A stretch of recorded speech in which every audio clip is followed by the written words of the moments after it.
Hello बच्चों, कैसे हैं आप? और कैसी चल रही है आपकी पढ़ाई? ये तो बहुत अच्छी बात है कि हम लोग प्रतिदिन सुबह 9 बजे से 10 बजे अपनी कॉपी और कलम के साथ मेरा दूरदर्शन मेरा विद्यालय कार्यक्रम देखने के लिए तैयार रहते हैं, जहां क्लास 6 से 8 की पढ़ाई होती है और साथ साथ कुछ अन्य रोचक जानकारियां भी हमें मिलती हैं। कार्यक्रम में बताई जा रही इम्पोर्टेंट पॉइंट्स को हम नोट भी करते हैं ताकि बाद में उनका रिवीजन कर सकें। और हाँ बच्चों, एक बात और, हम लोग जो भी चीज़ें मेरा दूरदर्शन मेरा विद्यालय कार्यक्रम में सीखते हैं उसका अध्ययन अपनी किताब में ज़रूर करें। इससे उन चैप्टर्स को हम पूरी तरह समझ पाएंगे। आज हम लोग पढ़ाई करेंगे विज्ञान की, जिसमें क्लास 6 में तंतु से वस्त्र भाग 2 की पढ़ाई करेंगे। फिर क्लास 7 में जानेंगे रेशों से वस्त्र तक भाग 2 को। उसके बाद क्लास 8 की कक्षा में हम पढ़ाई करेंगे हिंदी की और समझेंगे कर्मवीर भाग 1 चैप्टर को। तो चलिए शुरू करते हैं आज की क्लास मेरा दूरदर्शन मेरा विद्यालय के साथ।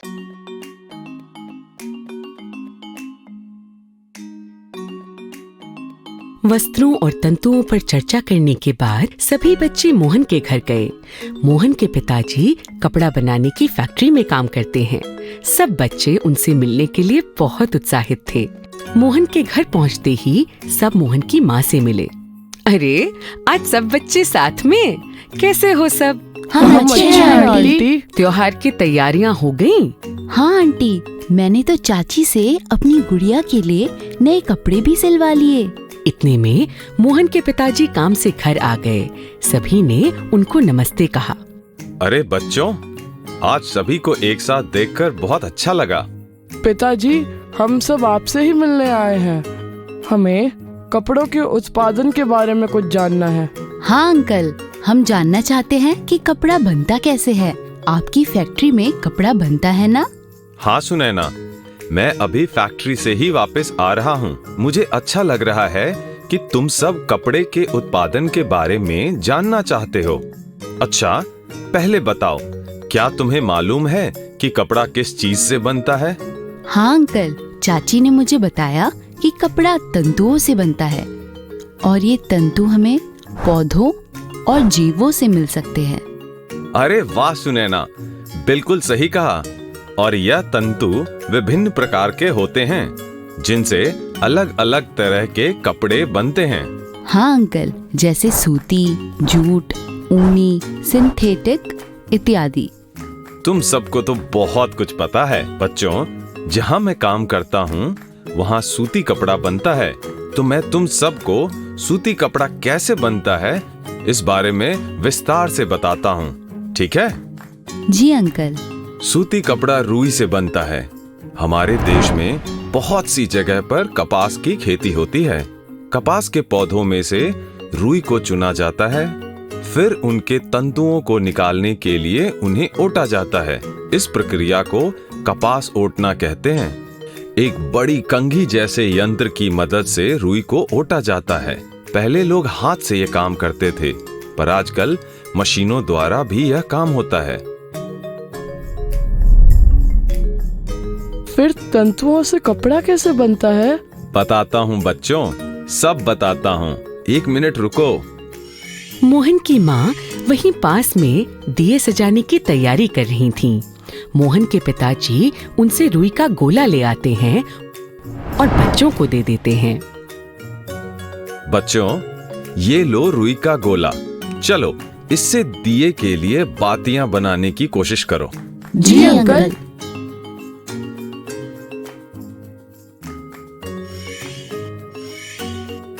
जिस तरह तुम सबने रुई को हाथों के बीच मसलकर तागा बनाया, उसे कातना कहते हैं। रुई के रेशों की कताई करके उसके तागे बनाए जाते हैं। जब बहुत सी कताई करनी हो तो ज्यादातर हम मशीनों की मदद से यह कर पाते हैं। एक बड़ी सुई जैसा यंत्र, जिसको तकली कहते हैं, उससे रुई को तागे में परिवर्तित किया जाता है। तागे बनने के बाद उनसे कपड़ा बुना जाता है। बुनाई? जैसे मेरी दादी मेरे लिए स्वेटर बनाती है, उस तरह? बिल्कुल सही कहा सुबीर। बुनाई 2 प्रकार की होती है। क्या तुम सबने कभी एक चटाई को गौर से देखा है? हाँ अंकल, चटाई तो सरकंडों को जोड़कर बनाई जाती है। सही कहा सुनैना। जिस तरह चटाई में तुम सबको सरकंडों का जाल दिखता है, उसी तरह तागों का जाल बुनकर कपड़ा बनाया जाता है। एक एक तागे को लेकर जाल बनाना? ऐसे तो कपड़ा बनने में बहुत समय लगता होगा। नहीं सुबीर, इस तरह की बुनाई करने के लिए एक यंत्र, जिसे करघा कहते हैं, उसका इस्तेमाल होता है। इस यंत्र को हाथों से भी चलाया जाता है और ये मशीनों से भी चलाया जा सकता है। अच्छा, तो इस यंत्र से कपड़ा जल्दी बनता है? जी हाँ। धन्यवाद अंकल, मुझे बहुत मजा आया वस्त्रों के बारे में यह सब जानकर। मुझे तो पता नहीं था कि जो कपड़े हम पहनते हैं वे इतने छोटे तंतुओं से बनते हैं। बच्चों, इतना ही नहीं, हमारे बापू यानी गांधी जी ने तो इस धागे और खादी के दम पर अंग्रेजी हुकूमत को बहुत कमजोर बना दिया था। वो कैसे पिताजी? बापू ने खुद अंग्रेजी कपड़ों का बहिष्कार कर दिया था और अपने चरखे से, जो कि धागा काटने के काम आता है, अपना धागा बनाते और उन धागों से बने खादी के वस्त्र इस्तेमाल करते। पूरे देश में तब स्वदेशी की लहर दौड़ गई थी और सबने अंग्रेजी कपड़ों का बहिष्कार कर दिया था। क्या बात है, अंग्रेजों के तो छक्के छूट गए होंगे। मजा आ गया पिताजी ये कहानी सुनकर। मैं इसके बारे में विस्तार से पढ़ूंगा। चलो बच्चों, आज बहुत सी बातें हो गई। गर्मा गर्म खाना तैयार है। अब सब खाना खाकर ही घर जाना। जी आंटी। ऊन की कहानी। मैं मानव जाति के लिए बहुत उपयोगी हूँ। मैं कपकपाती सर्दी से आपको बचाता हूँ। मुझसे बने स्वेटर, मोजे, शॉल इत्यादि आपको सर्दी में गर्म रखते हैं और आराम प्रदान करते हैं। मुझसे बने कपड़े काफी लचीले होते हैं। क्या आपने मुझे पहचाना? मैं ऊन का गोला हूँ। मैं आपको अपनी कहानी सुनाने के लिए कश्मीर के पहलगाम ले जाऊंगा। रामू और उसके बाबा महाराष्ट्र से अमरनाथ की यात्रा के लिए आए हैं। वे अपने गाइड खादिर के साथ पहलगाम की सैर करने निकले हैं। इस वीडियो में आप जानेंगे कि ऊन कैसे बनता है। देखो बाबा, कितनी चौड़ी है ये घाटी। ओहो, कितना सुंदर लग रहा है। भाई, इसे बेताब घाटी कहा जाता है। फिल्म बेताब की शूटिंग यहीं हुई थी। सच में सुंदर है। आह, मुझे फिल्म याद आ गई। देखो बाबा, ऊनी कपड़ों की दुकान। माँ के लिए कुछ ले लें? वो हमारे साथ आ नहीं पाई। भाई, मेरे अब्बू भेड़ पालते हैं और हमारी एक दुकान भी है। मैं आपको वहाँ ले चलूं? ठीक है, हम खादिर की दुकान पर जाएंगे। ये मेरे अब्बू की दुकान है। वह दुकान चलाते हैं और मेरे चाचा भेड़ पालन इकाई की देखरेख करते हैं। अंदर आइए। मेरे पास मैडम के लिए पश्मीना शॉल और बहुत सारे ऊनी कपड़े हैं। आप बहुत ही उचित दरों पर अपनी पसंद का कोई भी चुन सकते हैं। पश्मीना, यह इतना महंगा है। मैंने कभी नहीं सोचा था कि शॉल इतना महंगा होगा। सबसे अच्छी क्वालिटी की शॉल पश्मीना शॉल है। मुलायम और हल्की, बहुत ही नरम। त्वचा पर कोई खुजली नहीं होगी। इसे देखिए। यह वास्तव में बहुत नरम शॉल है। बाबा, इसे पश्मीना शॉल क्यों कहा जाता है? मैं इसका उत्तर दूंगा। ये ऊन एक विशेष बकरी से प्राप्त होती है, जिसे पश्मीना बकरी कहा जाता है। यह सबसे बढ़िया क्वालिटी की ऊन है। मैंने ऐसा क्यों सोचा कि केवल भेड़ हमें ऊन प्रदान करती है? बाबा ब्लैक शीप, ये कविता कितनी बार पढ़ी है बाबा? पता है रामू, ऐसे कई जानवर हैं जो भेड़ के अलावा ऊन प्रदान करते हैं, जैसे बकरी, याक, ऊंट इत्यादि। हाँ सर, आप सही कह रहे हैं। बच्चों, जबकि रामू, उसके बाबा और खादिर दुकान में वस्तुओं की जांच कर रहे हैं, क्या आप सभी ऊन से बनने वाली वस्तुओं को सूचीबद्ध कर सकते हैं? मुझे अब ऊनी चीजों में दिलचस्पी होने लगी है। बाबा, मैं जानता हूँ कि हमने जो स्वेटर पहने हैं वे ऊन के हैं, लेकिन ये सभी इतने मोटे हैं। ऐसा क्यों है? अच्छा अवलोकन है। ऊन की गुणवत्ता उस जानवर पर निर्भर करती है जिससे ये उत्पन्न होता है। ऊन तो जानवरों के बाल हैं। हाँ, लेकिन अलग अलग जानवरों में बालों के अलग अलग गुण होते हैं। आप सही हैं सर। एक भेड़ में भी दाढ़ी के पास खुरदुरे बाल और उसकी त्वचा के करीब मुलायम बाल होते हैं। इसलिए विभिन्न उत्पाद मोटे बालों और मुलायम बालों से बने होते हैं। अगर मेरा अनुमान सही है तो यह कालीन जिस पर हम बैठे हैं मोटे ऊन से बना है और यह स्वेटर नरम ऊन से बना है। इस जैकेट को देखा? ये याक ऊन से बना है। ये थोड़ा मोटा है। ऊन के विभिन्न गुण हैं। यह केवल 300 रुपए का है। इसका मतलब है कि कम गुणवत्ता वाला ऊन सस्ता और मोटा है और बेहतर गुणवत्ता वाला ऊन नरम और महंगा है। सही है। बहुत अच्छा अवलोकन है। जैसे कि हमारे बाल अच्छे रहते हैं अगर हम स्वस्थ खाना खाते हैं। मुझे यकीन है कि ऊन की गुणवत्ता जानवरों के खाने पर भी निर्भर करती है। बहुत सही कहा है। हम अपने भेड़ और बकरियों को दालें, मक्के, खली और ज्वार खिलाते हैं ताकि उनके बाल या फ्लीस अच्छी गुणवत्ता का हो। एक स्वेटर में इतनी मेहनत लगती है। बच्चों, सोचो कि मैं आपको ठंड से कैसे बचाता हूँ।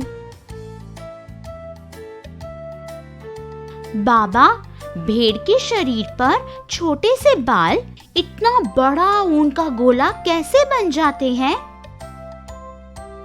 सर, आपके पास समय हो तो शाम को मेरे घर आ जाइए।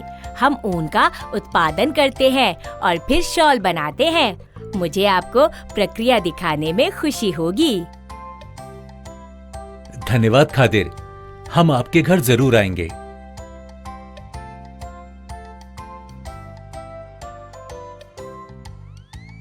सर और रामू, आपका मेरे घर में स्वागत है। ये मेरे चाचा अहमद खान हैं।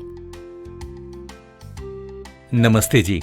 मेरा बेटा यह जानने के लिए बहुत उत्साहित था कि भेड़ और बकरी की खाल के बालों से ऊन कैसे बनता है।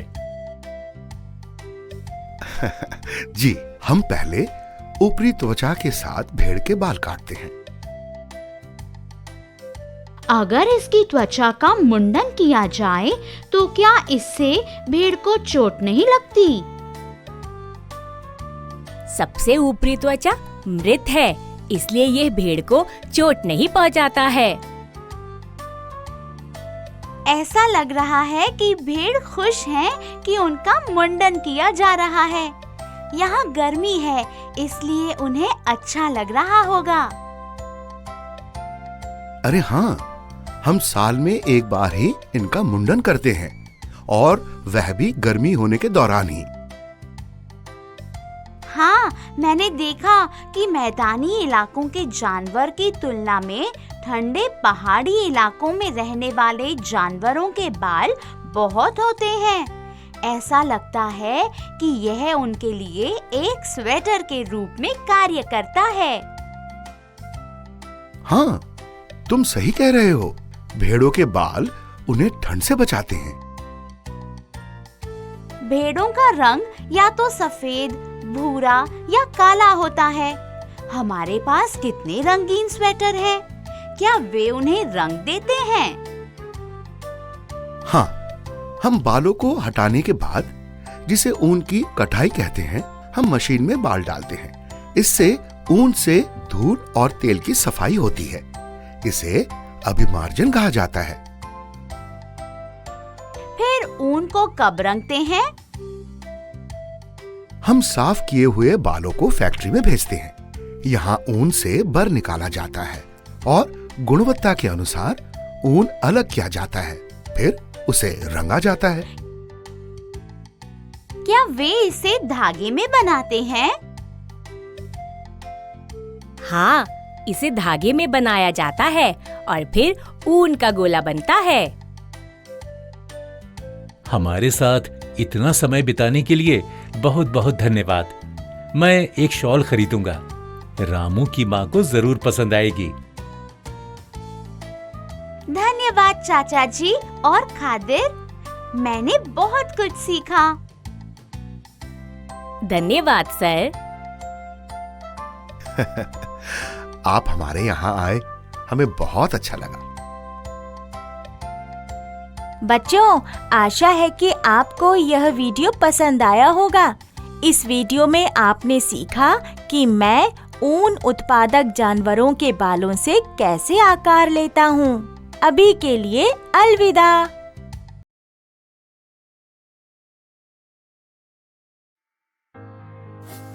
राजू, ये लो अपना सामान। हाँ भैया। काका, एक चॉकलेट दो ना। बचवा, स्कूल में नहीं बताया जाता कि चॉकलेट खाने से दांत सड़ जाता है। और काका, हिसाब गलत करने से क्या होता है? अच्छा, देखे। हाँ राजू, ये लो बाकी पैसे।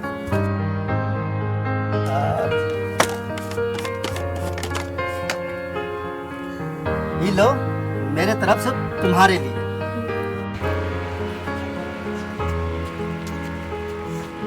मेरा बच्चा तीसरी कक्षा में पढ़ता है। उसे जोड़ना, घटाना सब आता है। क्या आपके बच्चे को आता है? आइए हम मिलकर अपने बच्चों के भविष्य को एक नई उड़ान दें। आज हम पूछेंगे तो कल ये सीखेंगे।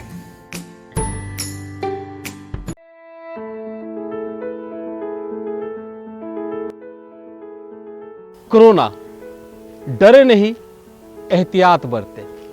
ग्रामीण भाइयों और बहनों, टीवी, मोबाइल, समाचार पत्रों के माध्यम से आप इस महामारी कोरोना के बारे में जान गए होंगे। ये आप जानते हैं कि सावधानी इलाज से बेहतर है। आप भी उत्सुक होंगे ये जानने के लिए कि अभी के स्थिति में अपने गांव में कोरोना नामक इस महामारी को फैलने से रोकने के लिए क्या करें। तो आप ये कार्य अवश्य करें। भीड़ भाड़ से बचें। अधिकतर समय अपने घर में अपने परिवार के सदस्यों के साथ बिताएं। अगर निहायत ही जरूरी हो तो कम से कम सदस्य घर से बाहर निकले। बाहर से लौटे तो हाथ साबुन से अच्छी तरह धोएं। बहुत लोगों के साथ बैठने की आदत है तो उसे कुछ दिनों के लिए स्थगित कर दें। शादी, ब्याह, कोई भी बड़ा आयोजन अगर पहले से तय नहीं है तो उसे स्थगित कर दें। अगर तय है तो बहुत बड़ा आयोजन ना करें। समारोह में उपस्थित लोग एक दूसरे के बीच कम से कम 1 मीटर की दूरी बनाकर रखें ताकि संक्रमण ना फैल पाए। यदि बहुत आवश्यक ना हो तो धार्मिक, सामाजिक और सांस्कृतिक कार्यक्रमों को स्थगित कर दें, क्योंकि ऐसे आयोजनों में अधिक लोग इकट्ठा हो जाते हैं और संक्रमण का खतरा बढ़ जाता है। थोड़ा सा एहतियात, थोड़ी सी सावधानी से इस महामारी को फैलने से रोके। राज्य स्वास्थ्य समिति बिहार द्वारा जनहित में जारी। अधिक जानकारी के लिए संपर्क करें टोल फ्री नंबर 104 पर। नमस्ते बच्चों, मैं चंद्रभूषण पांडे। आज हम लोग जो कविता पढ़ने जा रहे हैं उसका शीर्षक है कर्मवीर। कर्मवीर कविता का अर्थ होता है जिसके अंदर कर्मठता हो और कार्य करने की कुशलता हो, जिसमें वो एक वीरता पूर्वक, साहस पूर्वक किसी भी कार्य का निष्पादन कर सकता हो। इसके कवि हैं पंडित अयोध्या सिंह उपाध्याय हरिऔध। अयोध्या सिंह उपाध्याय हरिऔध को विद्या वाचस्पति के पुरस्कार से भी सम्मानित किया गया था। इनका जन्म उत्तर प्रदेश के आजमगढ़ जिले के निजामाबाद में हुआ था। पंडित भोलानाथ उपाध्याय इनके पिताजी थे, जो बाद में सिख धर्म को स्वीकार कर लिए और अपना नाम भोला सिंह रख लिए। इनके पूर्वज सनाढ़ ब्राह्मण थे। इनकी प्रारंभिक शिक्षा इनके चाचा जी के द्वारा 5 वर्ष की अवस्था में ही दी गई थी, जो फारसी लिपि थी। निजामाबाद से मिडिल पास करने के बाद काशी के क्वींस कॉलेज में अंग्रेजी पढ़ने के लिए इन्होंने दाखिला लिया, लेकिन कुछ ही दिनों बाद स्वास्थ्य के बिगड़ जाने के कारण पढ़ाई छोड़कर इन्हें वापस घर आना पड़ा। और घर जब आए तो ये अंग्रेजी आदि विषयों का गहन अध्ययन किया। 1884 ईस्वी में निजामाबाद के मिडिल स्कूल में ये अध्यापक का कार्य किया। अध्यापन कार्य करने के पश्चात 1889 ईस्वी में कानूनगो की नौकरी इन्हें मिली। 1932 ईस्वी में अवकाश ग्रहण कर पुनः घर वापस आ गए और अवैतनिक का अर्थ होता है बिना वेतन लिए, बिना अपने मेहनताना लिए और निःशुल्क, हम ऐसा कह लें कि निःशुल्क शिक्षा देना इन्होंने प्रारंभ कर दिया। ये बहुत बड़ी उपलब्धि है। हर लोग ऐसा नहीं करते, निःशुल्क शिक्षा देना हर लोग ऐसा नहीं करते, लेकिन इन्होंने, इनके अंदर इतनी विद्वता थी, मानवता कूट कर भरी थी। शिक्षा के प्रचार प्रसार के लिए इन्होंने जितना प्रयत्न किया, जितनी कोशिश की, वह बहुत ही तारीफ करने योग्य है, प्रशंसनीय है।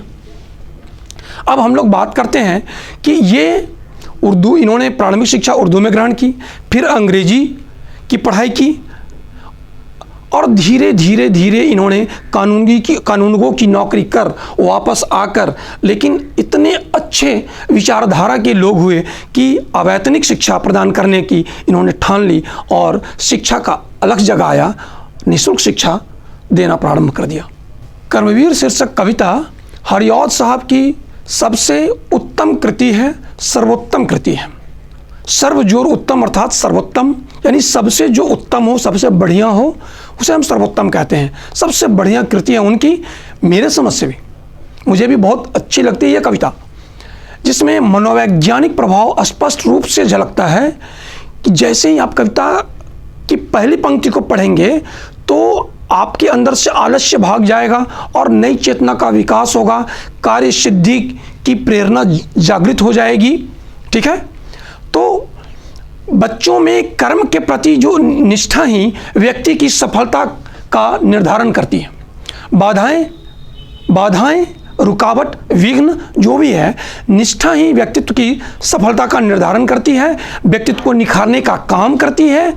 यह कविता बाधाओं से जूझते हुए, लड़ते हुए, संघर्ष करते हुए कर्मशील लोगों की बात करती है। यह कविता बहुत ही महत्वपूर्ण है, जो हमारे सभ्यता संस्कृति का निर्माण भी करती है। इस कविता का जो उद्देश्य है, हम बच्चों के अंदर अब वो बचपना अब नहीं रहने देना चाहते। कभी कहते हैं, अभी आप 8 क्लास के विद्यार्थी, 8वीं कक्षा के छात्र हो, तुम्हारे अंदर अब वो शक्ति है, आ गई है, वो एनर्जी है कि आप किसी भी काम को बढ़िया तरीके से कर सकते हैं। आप अपने घरों में भी काम करते हैं ना, अगर नहीं करते तो आज से प्रारंभ कर दीजिए, कीजिए, सीखिए। जो बड़े लोग काम करते हैं ना, उसे देखकर सीखिए और करने की कोशिश भी करेंगे ना बच्चों? ठीक है बच्चों, हम लोग अब कविता की ओर आते हैं। ठीक है, हाँ तो बच्चों हम लोग अब कविता की शुरुआत करते हैं। कविता है, देख कर बाधा विविध बहुविघ्न घबराते नहीं, रह भरोसे भाग के दुख भोग पछताते नहीं। कवि के कहने का आशय है, थोड़ा ध्यान से हम लोग सुनेंगे। ठीक है, देख कर बाधा विविध बहुविघ्न घबराते नहीं, रह भरोसे भाग के दुख भोग पछताते नहीं। काम कितना ही कठिन हो किंतु उकताते नहीं, भीड़ में चंचल बने जो वीर दिखलाते नहीं। हो गए एक आन में उनके दिन, हो गए एक आन में, ध्यान से सुनेंगे हम लोग। हो गए एक आन में उनके बुरे दिन भी भले, सब जगह सब काल में उनके बुरे दिन भी भले, सब जगह सब काल में वे ही मिले फले फूले। कवि के कहने का आशय है, अर्थ है, तात्पर्य है, उनका उद्देश्य है कि हम लोग बाधाओं को देखकर, अड़चनों को देखकर, विघ्नों को देखकर नहीं घबराएंगे। ठीक है, हम लोग घबराएंगे क्या? नहीं घबराएंगे ना, बिल्कुल नहीं घबराना है। रह भरोसे भाग के दुख, किस्मत में होगा तो पढ़ ही लेंगे, याद हो ही जाएगा। ये किनके लिए? कायरों के लिए, हम लोग जैसे लोगों के लिए बिल्कुल नहीं है। ठीक है, हम अपने भाग्य के भरोसे अपने जीवन को सौंप दें? क्या हम लोग इतने कमजोर लोग हैं? कवि कितनी अच्छी पंक्ति लिखी है यहाँ पर, हम लोग ध्यान देंगे। क्या बच्चों? कि देख कर बाधा विविध, नहीं ये तो मुझसे नहीं होगा सर, ये तो बहुत कठिन है, बहुत लंबी कविता है सर। बिल्कुल नहीं, हम लोग कठिन परिस्थितियों में ही तो आगे बढ़ेंगे और अपने नाम का डंका बजाएंगे ना बच्चों? बिल्कुल। भीड़ में चंचल बने जो, कुछ लोग ऐसे होते हैं ना, हम लोगों में कुछ लोग ऐसे हैं जो दिखावापन ज़्यादा करते हैं, लेकिन उनसे कार्य सिद्ध हो पाता है क्या? नहीं हो पाता है ना। और जो लोग कार्य सिद्ध करने वाले हैं ना, वो एकदम एकाग्र होकर, चित्त शांत करके, मन में संकल्प लेकर तय कर लेता है कि हमें ये काम पूरा करना है तो करना है बस। हम लोगों को वैसे लोगों की तरह जो अपने भाग्य पर छोड़ दे कि भाग्य में होगा तो याद कर लूँगा, भाग्य में होगा तो ये काम हो जाएगा, मैंने पढ़ाई पूरी कर ली है या कर लूँगा, यह सब कभी नहीं सोचना है। कभी हमें हार कर नहीं बैठना है। हमें हर हाल में जिस काम का संकल्प लेंगे, हम निष्ठापूर्वक उस कार्य को पूरा करेंगे और अपने नाम के परचम को लहराएंगे, उस झंडे को लहराएंगे। ठीक है बच्चों? हाँ तो बच्चों हम लोग इसी कड़ी में आगे बढ़ते हैं। आगे लिखा है, आज करना है जिसे करते उसे हैं, आज ही सोचते कहते हैं जो कुछ कर दिखाते हैं वही, मानते जी की हैं सुनते हैं सदा सबकी कही, जो मदद करते हैं अपनी इस जगत में, जो मदद करते हैं अपनी इस जगत में, आप ही भूल कर वे दूसरों का मुंह कभी तकते नहीं। कौन ऐसा काम है वे कर जिसे सकते नहीं? कोई ऐसा काम है क्या जिसे हम लोगों से संभव नहीं है? कोशिश करेंगे, प्रयास करेंगे, प्रयत्न करेंगे, क्यों नहीं होगा? जरूर होगा, हम ही लोगों से होगा। कवि के कहने का आशय है कि जो कार्य मुझे आज दिया गया है, आज के लिए है, उसे हमें हर हाल में आज ही करना चाहिए ना। कल के भरोसे नहीं छोड़ना चाहिए। कल क्या होगा ये कौन जानता है? कल कोई ऐसा कार्यक्रम आ जाएगा, घर में कोई अतिथि आ जाएंगे, मेहमान आ जाएंगे और ये हमारा कार्य पूरा ना हो सकेगा। तो ऐसी स्थिति में हमें जो करना है उसे हम आज ही कर लेंगे ना बच्चों? बिल्कुल सही, आज ही करेंगे।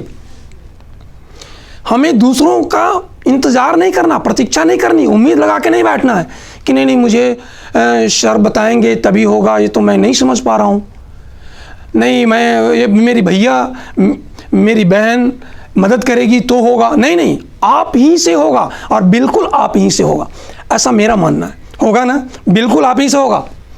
ठीक है, हम दूसरों की प्रतीक्षा नहीं करें, हम दूसरों की मदद करेंगे। लोग मुझसे उम्मीद करें, मैं किसी और से ना करूं। ठीक है ना? हाँ तो बच्चों, अगली कड़ी है, जो कभी अपने समय को यूं बिताते हैं नहीं, काम करने की जगह बातें बनाते हैं नहीं। जो काम करने वाले होते हैं ना, वो बातों को नहीं बनाया करते हैं। बात बनाने वाले काम नहीं करते, काम करने वाले बातें नहीं बनाया करते। ठीक है, आजकल करते हुए जो दिन गंवाते हैं नहीं, यत्न करने में कभी जो जी चुराते हैं नहीं। बात है वह कौन जो होती नहीं उनके किए, बात है वह कौन जो होती नहीं उनके किए, वे नमूना आप बन जाते हैं औरों के लिए। लोग प्रशंसा करते हैं और उदाहरण के रूप में प्रस्तुत भी करते हैं कि देखो, एक वह भी लड़का है, एक वह भी है, कितना बढ़िया काम करता है, सभी कार्यों का निष्पादन समय करता है, समय के साथ करता है, अपनी जवाबदेही को समझता है, उसके अंदर कर्तव्य निष्ठता है, कर्मठता है, ईमानदारी पूर्वक कार्य करने की क्षमता है। ठीक है, सबके अंदर क्षमता हो ही नहीं सकती, आप लोगों के सिवा किसी दूसरे के अंदर ये क्षमता विकसित हो ही नहीं सकती, क्योंकि आप लोग मेरे सामने हैं ना। क्या सही? चिलचिलाती धूप को जो चांदनी देवे बना, काम पड़ने पर करे जो शेर का भी सामना। जो कि हंस हंस के चबा लेते हैं लोहे का चना, है कठिन कुछ भी नहीं, है कठिन कुछ भी नहीं, जिनके है जी में यह ठना। कोस कितने ही चले पर वे कभी थकते नहीं, कौन सी है गांठ जिसको खोल वे सकते नहीं। कवि के कहने का अर्थ है कि चिलचिलाती धूप में भी, कड़ी धूप में भी जो परिश्रम करते हैं, उसको भी चांदनी रूप की शीतल छाया, चांदनी रात की शीतल छाया में वह नहाता हुआ अपने सभी कार्यों का निष्पादन कर लेता है ना। और नहीं तो जिन्हें नहीं करने आता, जो मूर्ख हैं, जो गंवार हैं, जो कायर है, जो बुज्जिल हैं, वे लोग क्या कहते हैं, आज तो बहुत कड़ी धूप है, आज तो मुझसे नहीं होने वाला, अच्छा रहने दो, मैं बाद में कर लूँगा, कभी मन प्रसन्न रहेगा तो कर लूँगा। एकदम नहीं ना बच्चों।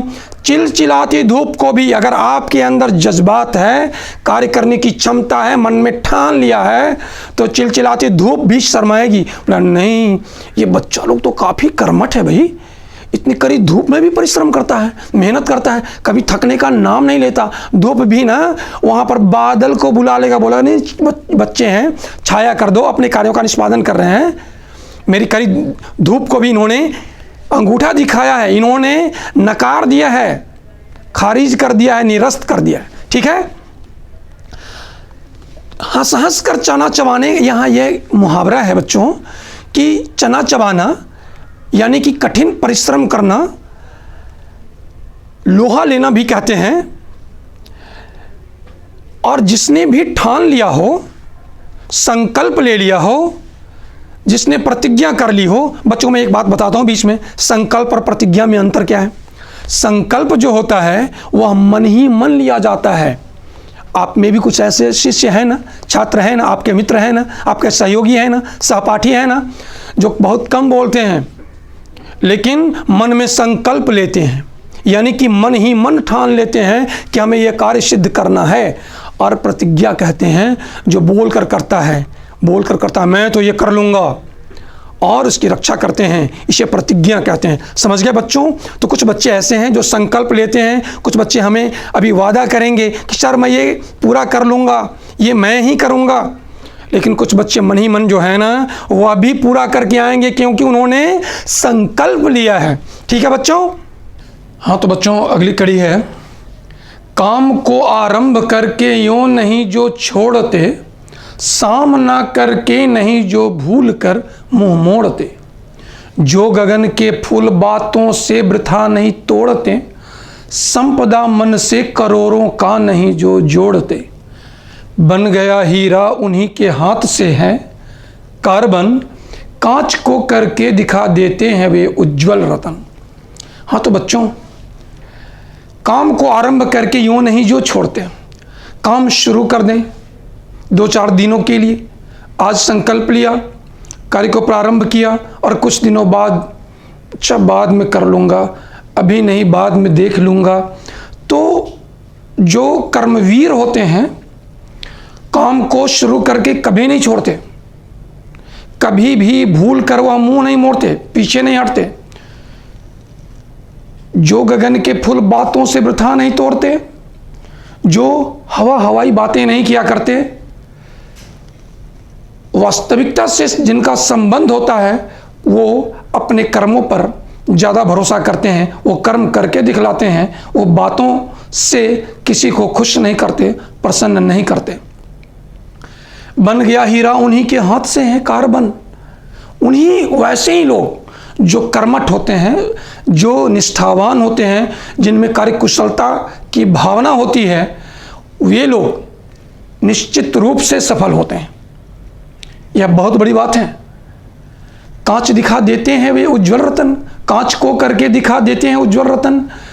सब कुछ भरा पड़ा है पृथ्वी पर, लेकिन आपके प्रयोग करने का तरीका अगर बढ़िया है तो आप सुंदर दिखते हैं। वही जैसे तैसे पहन लेते हैं, कपड़ा ही पहनने की बात हो, आप जैसे तैसे पहन लेंगे, ऊपर के बटन को नीचे कर लेंगे, एक स्टेप गड़बड़ हो जाएगा तो आप खराब दिखने लगेंगे और देखने वाले भी, सामने वाला भी आपको देखेगा, मंद मंद मुस्कुराएगा। वह व्यंग्यात्मक हंसी की बौछारें, व्यंग्यात्मक की धारा उसके मन में हिलोरे ले रहे होते हैं और आप उत्सुकता पूर्वक पूछते हैं कि कौन सी बात हो गई, सभी मुझको देखकर मुस्कुरा रहे हैं। पर्वतों को काट कर सड़कें बना देते हैं वे, सैकड़ों मरुभूमि में नदियां बहा देते हैं वे, गर्भ में जलराशि के बेरा चला देते हैं वे, जंगलों में भी महामंगल रचा देते हैं वे। भेद नल तल का उन्होंने है बहुत बतला दिया है, उन्होंने ही निकाली तार की सारी क्रिया। कवि के कहने का उद्देश्य है, आप लोगों ने दशरथ माझी का नाम सुना होगा, माउंटेन मैन के नाम से विख्यात हो गए। पर्वतों को काटकर, कहने का अभिप्राय यह है कि कठिन परिश्रम करने से सारे कार्य सुलभ हो जाते हैं, आसान हो जाते हैं, सहज हो जाते हैं और आने वाली पीढ़ी को भी वह मार्ग एक प्रेरणादायी स्रोत के रूप में प्रयोग किया जाता है। कि जैसे अभी मैंने उदाहरण दिया कि दशरथ माझी ने पहाड़ को काटकर और सड़क का निर्माण कर दिए, सड़क बना दिए। आज सभी लोग, अब आने वाली पीढ़ी और उसे बहुत बढ़िया बेहतर बनाएगा, लेकिन जिस समय सड़क नहीं थी उस समय पहला प्रयास किसने किया? दशरथ माझी ने। नाम किनका हो रहा? दशरथ माझी का। भले ही अभी बहुत सारे उसमें फूल लगा दिए जाए किनारे में, बहुत आकर्षक बना दिया जाए, लेकिन नाम होगा किसका? दशरथ माझी का। दशरथ माझी जैसे बहुत सारे अपने यहाँ कर्मठ लोग हुए जिन्होंने इस देश की सेवा की है और हम लोगों के लिए वह आज की तिथि में वरदान साबित हुआ है। कार्यस्थल को वे कभी नहीं पूछते वह है कहाँ, कर दिखाते हैं असंभव वे वहाँ, उलझने आकर उन्हें पड़ती हैं जितनी ही जहाँ, वे दिखाते हैं नया उत्साह उतना ही वहाँ, डाल देते हैं विरोधी सैकड़ों ही अड़चने, वे जगह से काम अपना ठीक करके ही टले। अभिप्राय यह है कि कार्यस्थल को वे कभी नहीं पूछते। जैसे आप लोगों ने एक मुहावरा भी सुना होगा कि नाच न जाने आंगन टेढ़ा। जिन्हें नाचना नहीं आता ना, वे कहते आंगन ही टेढ़ा, मैं कैसे नाचूं। आंगन टेढ़ा होने से मतलब नहीं है, मतलब है कि आपको नृत्य करना, नाचना आता है अथवा नहीं। आप विषम परिस्थिति में भी, जो कुशल व्यक्ति होते हैं, विषम परिस्थिति में भी कार्यकुशलता के बल पर, अपनी बुद्धि लब्धि के बल पर बहुत सुंदर कार्य करके दिखाते हैं। असंभव उनके लिए कुछ भी नहीं होता, उलझन उन्हें कुछ नहीं बिगाड़ता। वे नए उत्साह के साथ उस कार्य को पूरा करते हैं। विरोधी तो विरोध करेंगे ही, आलोचना करना उनका सिद्धांत है, उनकी नियति है, उनका कर्तव्य है, इसलिए वो आलोचना करेंगे ही।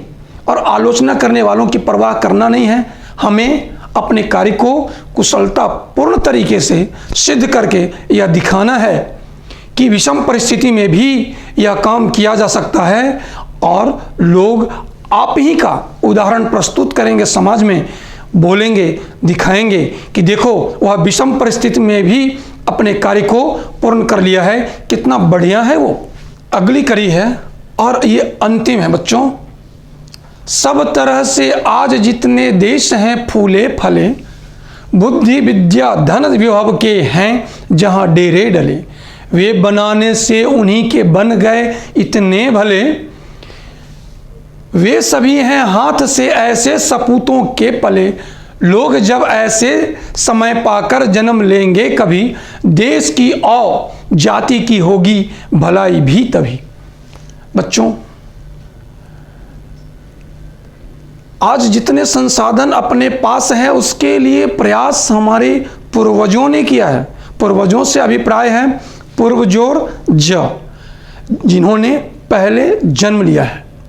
आज इतनी सारी सुविधाएं जो हमारे पास उपलब्ध है, इसके पीछे हमारे पूर्वजों ने काफ़ी प्रयत्न किया है, काफ़ी कोशिशें की है, और उसी का परिणाम है कि हम लोग आज लगभग सभी सुविधाओं से संपन्न हैं। और किसी भी कार्य करने में हमें बहुत ज़्यादा चिंतित होने की आवश्यकता नहीं होती, क्योंकि संसाधन उपलब्ध हो ही जाता है। हमें सिर्फ ईमानदारी पूर्वक प्रयास करने की ज़रूरत है। तो बच्चों, जैसा कि मैंने पहले ही बताया था कि आज हम लोग शुरू करेंगे जू शो। तो चलिए शुरू करते हैं।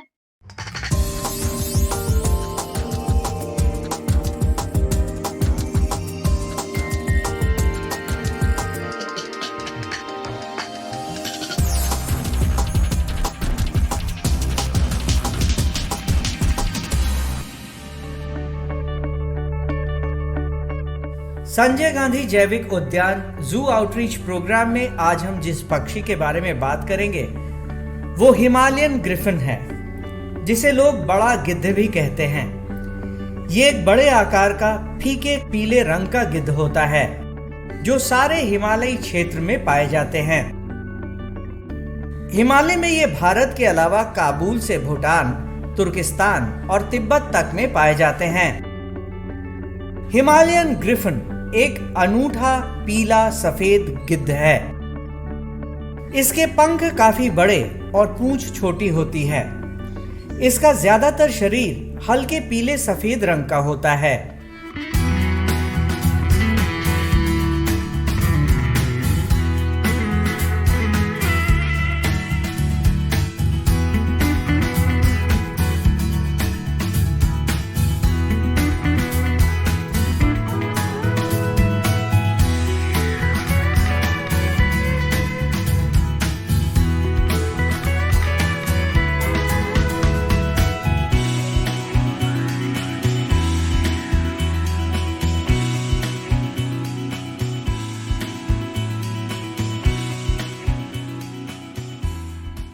इन्हें हिमालय में 1200 से 5000 मीटर तक की ऊंचाई पर देखा जा सकता है।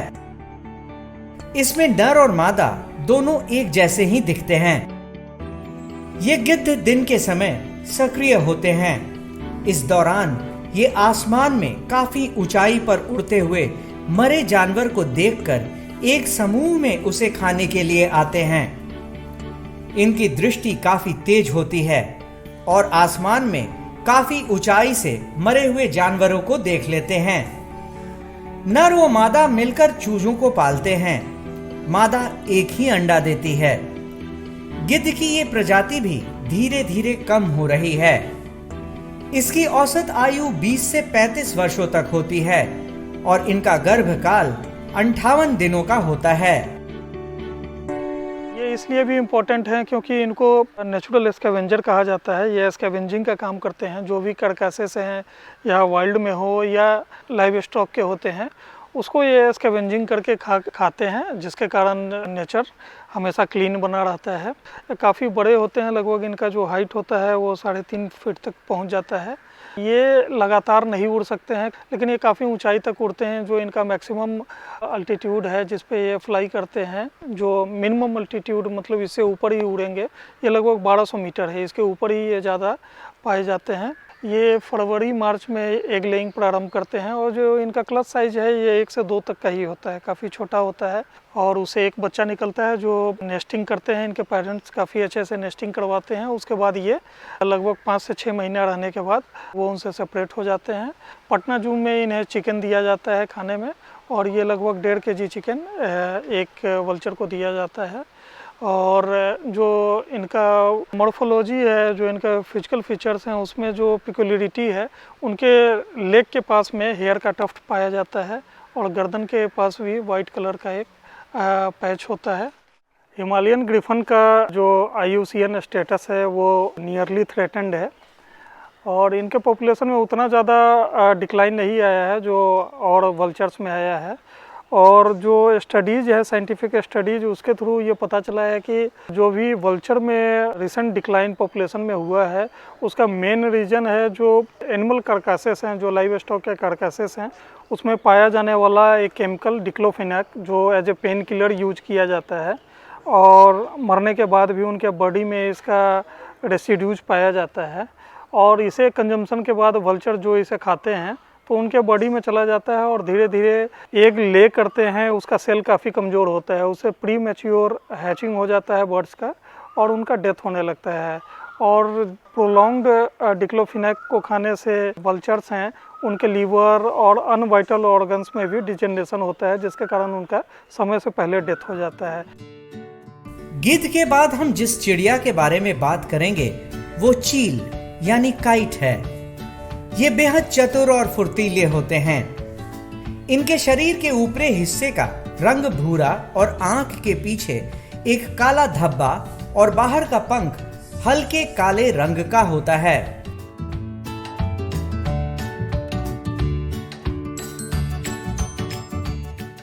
इनकी चोंच आगे की ओर झुकी हुई होती है और ये यहाँ के स्थायी निवासी हैं जो सामान्यतः खुले मैदान और मानव बस्तियों के सामने उड़ते हैं।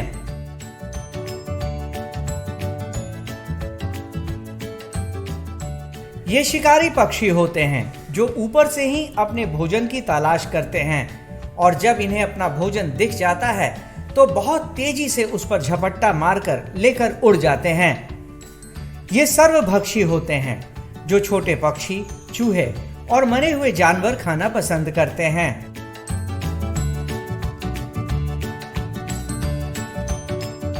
ये आसमान में काफी ऊंचाई पर उड़ते हैं। इनका वजन 700 से 900 ग्राम तक होता है। ये 2 साल के बाद प्रजनन योग्य हो जाते हैं और मादा चील 30 दिन के बाद एक बार में 1 से 30 अंडे देती है।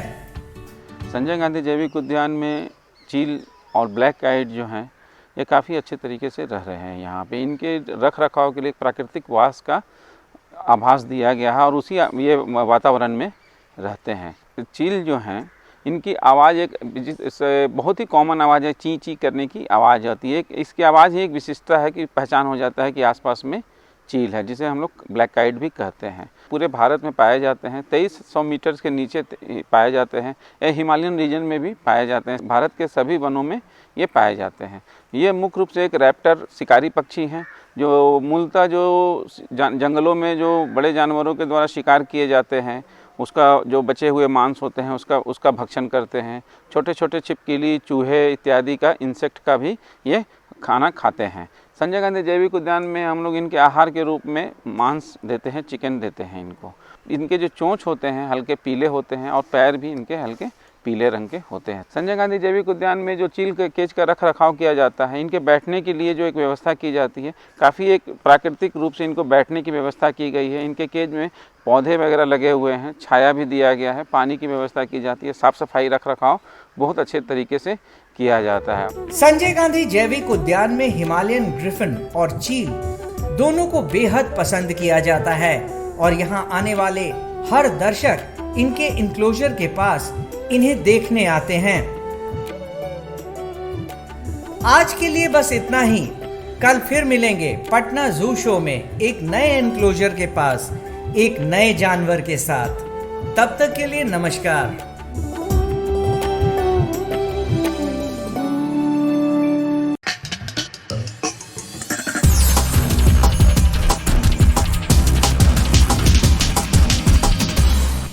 तो आशा करती हूँ बच्चों आज के एपिसोड में आपने जरूर कुछ नया सीखा होगा।